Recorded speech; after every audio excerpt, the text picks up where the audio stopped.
नमस्कार दोस्तों, पाथफाइंडर में आप सभी का स्वागत है। मेरा नाम है डॉक्टर महिपाल सिंह राठौड़ और आज इस वीडियो में मैं आपके साथ चर्चा करूंगा मद्रास शहर के इतिहास के बारे में। मद्रास जो अब चेन्नई कहलाता है, ये एक बहुत ही हिस्टोरिक सिटी है। अंग्रेजों ने इसकी स्थापना करी थी 17वीं शताब्दी में और 22 अगस्त को इसका स्थापना दिवस मनाया जाता है। आई एम श्योर अगर आप हिंदू अखबार पढ़ते होंगे तो इसके अंदर पूरी एक सीरीज ऑफ आर्टिकल्स चल रही है, because the Hindu is based out of Chennai. वहीं से ये अखबार शुरू हुआ था, तो उसको लेकर ये लोग काफी कुछ पब्लिश कर रहे हैं, बहुत सारे आर्टिकल्स आ रहे हैं। तो इसी क्रम में हमारे लिए एक बेसिक हिस्ट्री जानना जरूरी है कि मद्रास शहर की स्थापना कैसे हुई थी। इस सेम टॉपिक पर यूपीएससी प्रीलिम्स में भी एक बार सवाल पूछा जा चुका है। आगे बढ़ें उससे पहले पाथफाइंडर चैनल को सब्सक्राइब करना ना भूलें, और अगर आप मेरे लेक्चर के अपडेट्स प्राप्त करना चाहते हैं तो इस टेलीग्राम चैनल से आप जुड़ सकते हैं और सभी अपडेट्स आपको वहां मिल जाएंगी। एक बहुत इंपॉर्टेंट अनाउंसमेंट ये भी है कि आने वाले एक हफ्ते तक हमारी सभी क्लासेस अनअकैडमी ऐप पर होने वाली हैं। तो पाथफाइंडर यूट्यूब चैनल पर आप जो भी क्लासेस देखते थे, जैसे कि मेरे और अन्य एजुकेटर्स के लेक्चर्स हैं, वो सभी आपको अब हमारे अनअकैडमी ऐप पर free of cost of course देखने को मिलेंगे। तो इसके लिए आपको नीचे दिए गए लिंक्स पर ज्वाइन करना है, अनअकैडमी ऐप को इंस्टॉल कर लीजिए। साथ ही अगर आप एक यूपीएससी एस्पिरेंट हैं और एक स्ट्रक्चर्ड तरीके से अपनी तैयारी को अंजाम देना चाहते हैं तो हमारे उड़ान एक्स बैच को आप ज्वाइन कर सकते हैं। ये देश का सबसे अफोर्डेबल बैच है, ओनली फॉर 8,420 रुपीज। आपको 900+ आवर्स की लाइव क्लासेस मिलेंगी इसमें, और हमारा ये 2024 के लिए आखिरी बैच होने वाला है। तो इसमें एनरोल करिए, 31 अगस्त is the last date to enrol. कोई भी डाउट है आपको तो इस फोन नंबर पर आप कॉल कर सकते हैं 9595008800 पर। और हमारे हिंदी माध्यम के छात्र बोध बैच में एनरोल कर सकते हैं। ये पूरी तरह से शुद्ध हिंदी माध्यम में बैच चलता है। इन लेक्चर्स में आपको कैसी क्लासेस देखने को मिलेंगी या आप हमारे डेमो लेक्चर्स के माध्यम से देख सकते हैं। हमने एक पाथफाइंडर पास भी लॉन्च किया है, जिसके माध्यम से आप जीएस, ऑप्शनल, हिंदी, इंग्लिश कोई भी मीडियम का बैच अटेंड कर सकते हैं। बेसिकली पाथफाइंडर की तरफ से जो भी नया बैच लाया जाएगा वो सभी आपके लिए एक्सेसिबल होंगे इफ यू पे 20,000 रुपीज एट वंस। ये एक इनॉग्रल प्राइस है। ऑफकोर्स ये सारे प्राइसेस आपको तब मिलेंगे जब आप महिपाल कोड का इस्तेमाल करते हैं, और इन बैचेस को ज्वाइन करने के लिंक आपको मिल जाएंगे। उड़ान बैच का भी लिंक आपको मिल जाएगा नीचे दिए गए पहले कमेंट में। तो देखिए, ऑप्शनल और जीएस अगर आप दोनों को अवेल करना चाहते हैं तो बेहतर यही रहेगा कि आप पाथफाइंडर पास को ही अवेल कर लें। जो एजुकेटर की टीम आपको पढ़ाती है यूट्यूब पे, वही टीम आपको यहाँ लाइव क्लासेस में भी पढ़ाने वाली है। तो दोस्तों, 22 अगस्त को मद्रास दिवस के रूप में मनाया जाता है, क्योंकि इसी दिन 1639 में ईस्ट इंडिया कंपनी ने मद्रास गांव को लोकल राजाओं से अपने कंट्रोल में लेकर यहां मद्रास सिटी की स्थापना करी थी। तब एक बड़ा शहर नहीं था, छोटा सा गांव था। गांव का नाम था मद्रासपट्टनम, और उसे कालांतर में जब शहर बड़ा हो गया तो बाद में इसे चेन्नई के नाम से जाना जाने लगा। After independence this name was changed. तो ये ईस्ट इंडिया कंपनी ने इस एरिया को क्यों अपना बेस बनाने के लिए चुना, इसी की कहानी मैं आपको आज बताने वाला हूं। तो पहली बात तो ये कि 1639 से अभी हो चुके हैं 384 ईयर्स, तो 384 साल हो चुके हैं चेन्नई शहर को। काफी पुराना शहर है। इनफैक्ट भारत के मॉडर्न डे बड़े सिटीज में अगर आप देखें तो कोलकाता और बॉम्बे से भी पुराना एक तरह से मद्रास शहर है। दिल्ली खैर बहुत पुराना हो जाता है, क्योंकि दिल्ली का तो इतिहास हजारों साल का है, लेकिन जो 3 प्रेसिडेंसी टाउन थे जो अंग्रेजों के समय काफी बड़े शहर थे, बॉम्बे, मद्रास और कोलकाता, कैलकाटा, इन तीनों के अंदर सबसे पुराना मद्रास है।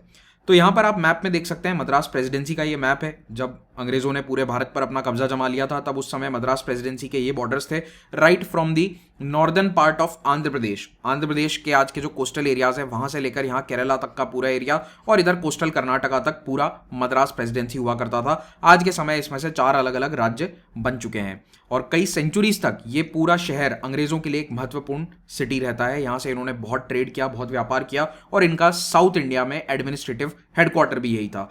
तो अंग्रेज भारत कब आए थे आपको पता होगा, अगर नहीं पता तो मॉडर्न हिस्ट्री के मेरे लेक्चर्स को जरूर देख लीजिएगा। In the early 17th century, यानी कि 1600 के शुरुआती समय में अंग्रेज भारत आते हैं। शुरू में 10-12 साल उनकी दाल यहां गल नहीं पाई, लेकिन बैटल ऑफ स्वाली जीतने के बाद में उनको फैक्ट्री स्थापित करने की परमिशन सूरत में भी मिल गई, और उसके पहले एक छोटा ट्रेडिंग पोस्ट इन्होंने मछलीपट्टनम या मासूलीपट्टनम में एस्टैब्लिश कर दिया था। थॉमस रो का सूरत वाली फैक्ट्री में काफी बड़ा योगदान है, इसने जाकर जहांगीर से परमिशन मांगी थी। तो देखिए, जो मासूलीपट्टनम या मछलीपट्टनम जिसका ओरिजिनल नाम है, ये कहां पर स्थित है? कृष्णा नदी के डेल्टा में। अगर आप आंध्र प्रदेश का मैप देखें तो कृष्णा नदी का जो डेल्टा रीजन है यहां पर स्थित है मासूली या मछलीपट्टनम। ओरिजिनल नाम मछलीपट्टनम था, अंग्रेज इसे प्रोनाउंस नहीं कर पाते थे तो उन्होंने नाम रख दिया मासूलीपट्टनम। यह इलाका आता था कुतुबशाही डायनेस्टी के अधीन। तो जो Qutb Shahi dynasty, which is one of the dynasties that came out of the Bahmani सल्तनत, बहमनी सल्तनत का बंटवारा होने के बाद जो कई किंगडम्स बने थे उनमें से एक कुतुबशाही डायनेस्टी थी, जिसका कैपिटल था गोलकोंडा।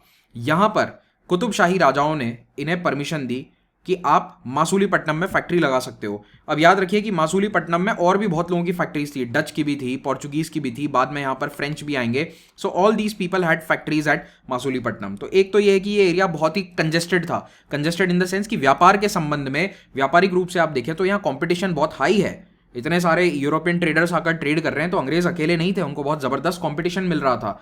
और इनके बीच में छोटी मोटी लड़ाइयां भी चलती रहती थी। डच पोर्चुगीज से इनका काफ़ी एक क्लैश था, आगे चलकर फ्रेंच के साथ क्लैश बढ़ जाएगा। लेकिन डच और पोर्चुगीज से जब इनके क्लैशेस होते हैं तो ये ढूंढ रहे थे कि क्यों ना थोड़ा अलग जगह जाया जाए, थोड़ा दक्षिण में चलते हैं जहां पर हमें डच या पोर्चुगीज इतना परेशान ना करें। ऑलरेडी डच पुलिकट के आसपास अपने आप को स्थापित करके बैठे थे, तो जो पुलिकट वाला एरिया है उसी के आसपास ये भी चले गए ताकि वहां पर इन्हें दूसरों से परेशानी ना हो।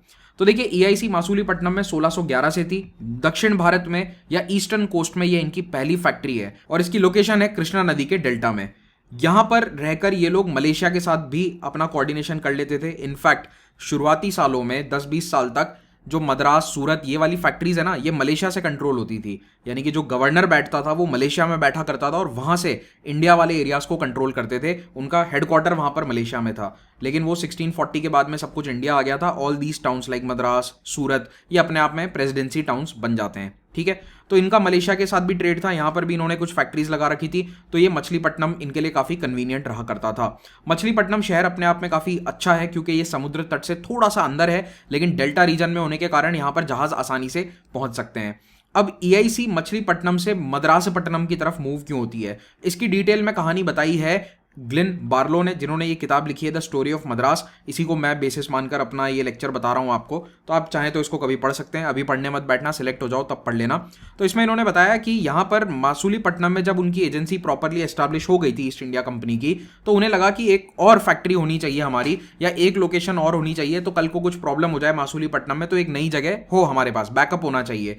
तो इन्होंने भी अपना प्लान बी या स्टेट पीसीएस का प्लान बना लिया और आर्मागांव नाम की एक जगह पर अपनी दूसरी फैक्ट्री खोल दी।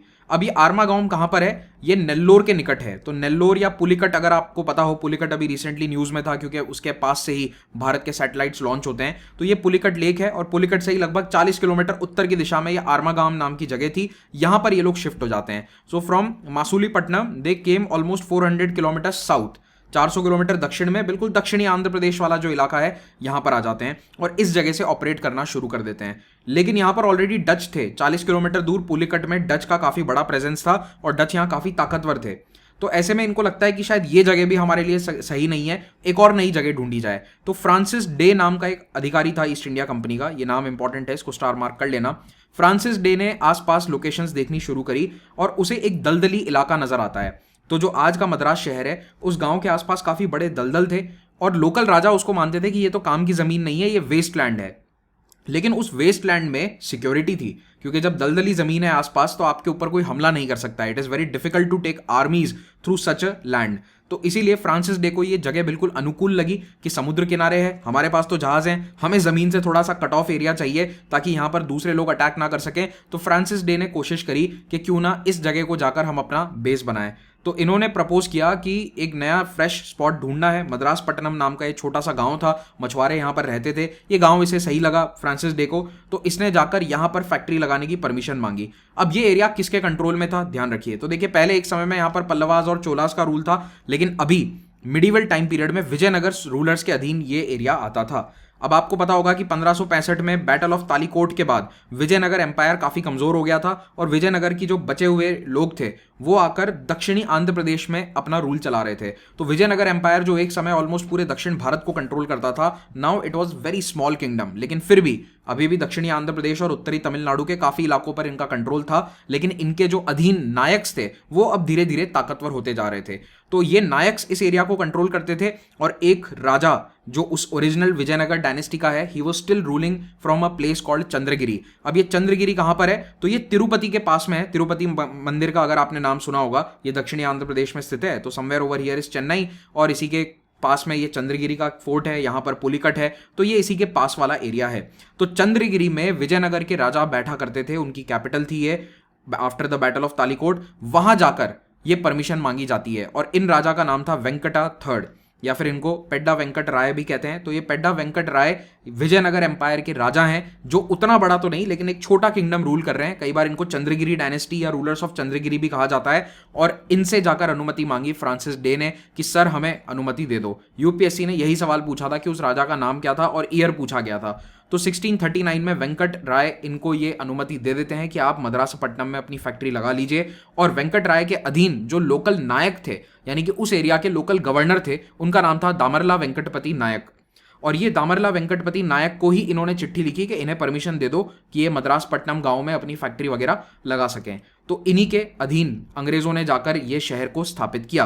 तो दामरला वेंकटपति नायक ने इनको कहा कि तुम्हें मैं जो जमीन दूंगा, राजा का ऑर्डर आ गया है तो जमीन तो तुम्हें देनी पड़ेगी, तो हम तुम्हें एक जमीन दे रहे हैं जो कि कूम और एग्मोर के बीच में स्थित है। और ये 1639 में इन्हें ग्रांट दिया गया था। ग्रांट यानी कि ऑफिशियली एक लेटर पर लिखकर, एक कागज के ऊपर लिखकर, साइन वाइन करके इनको दिया गया था ऑन 22 अगस्त 1639। और इसीलिए मद्रास का फाउंडेशन डे यहां मनाया जाता है।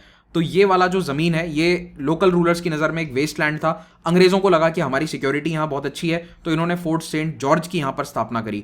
तो ये फोर्ट सेंट जॉर्ज एक किला था जो आज के समय इतना ऐसा कोई मजबूत किला नहीं है। अब तो ये एक बहुत अच्छी बिल्डिंग बनाई जा चुकी है जिसमें तमिलनाडु की लेजिस्लेटिव असेंबली बैठती है। लेकिन एक समय में ये एक प्रॉपर किले जैसा किला था जिसमें सिक्योरिटी थी, काफ़ी ऊंची ऊंची दीवारें थी। और इस फोर्ट सेंट जॉर्ज को इन्होंने स्थापित किया समुद्र के किनारे मद्रासपट्टनम गाँव के पास में।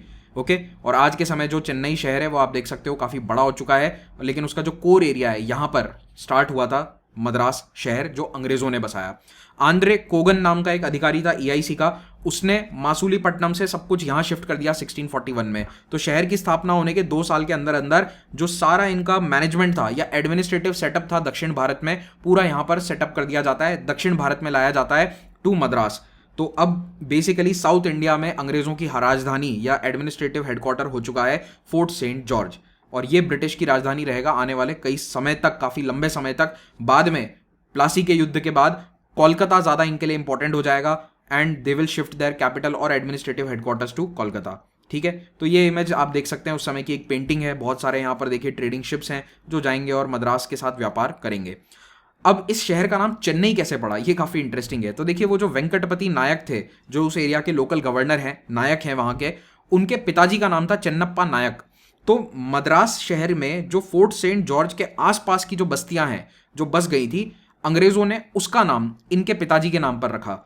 तो एज अ सम्मानजनक रूप से बताने के लिए कि हाँ सर आपने हमें यहाँ पर परमिशन दी है, तो हम आपके पिताजी के नाम पर इस शहर को चन्नपट्टनम कहना शुरू करेंगे। तो इस एरिया को जो फोर्ट सेंट जॉर्ज के बाहर था, यानी कि अंग्रेजों का किला यहाँ है और उसके आसपास की जो बसावट है, उस बसावट को लोग कहने लगे चन्नपट्टनम, और वहीं से नाम आता है चेन्नई।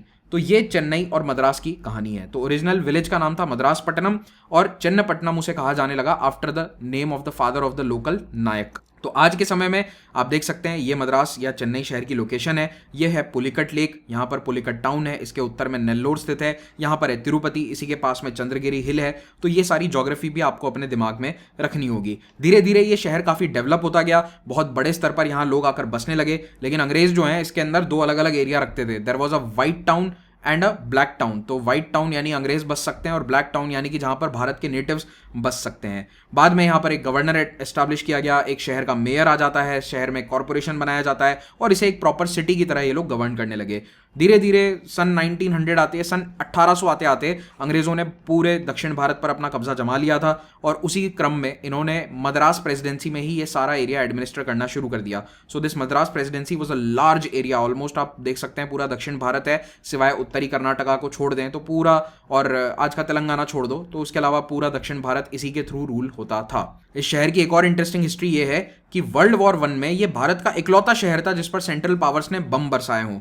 तो यहाँ पर एक सबमरीन आई थी जर्मनी की और उसने आकर यहाँ पर हमला किया था। तो ये बात है 22 सितंबर 1914 की, और यहाँ पर हमला किया गया क्योंकि अंग्रेज जो हैं वो जर्मन बोट्स पर या जर्मन सबमरीन्स और जहाज़ों पर भी काफ़ी हमले कर रहे थे। So Madras is the only city that was attacked in World War 1। Of course World War 2 में मद्रास और कोलकाता दोनों के ऊपर हमले किए गए थे, लेकिन बहुत बड़े हमले नहीं हो पाए। अब आज़ादी के बाद में मद्रास शहर के पीछे जहां पूरी मद्रास प्रेसिडेंसी का नाम था उसको बदलने की चर्चा शुरू होती है and by 1960s this demand was very big. तो मद्रास प्रेसिडेंसी का नाम बदलकर कर दिया गया तमिलनाडु राज्य, क्योंकि जब भारत आज़ाद हुआ तो ऑफकोर्स हम प्रेसिडेंसी नहीं कहते थे, we used to call it Madras state. State का नाम बाद में बदलकर तमिलनाडु कर दिया गया और शहर का नाम मद्रास रहता है टिल 1995। उसके बाद बॉम्बे शहर का नाम भी बदलकर मुंबई किया गया और उसी समय मद्रास का नाम भी बदलकर कर दिया गया चेन्नई, और बाद में कलकत्ता का भी बदलकर कर दिया गया कोलकाता।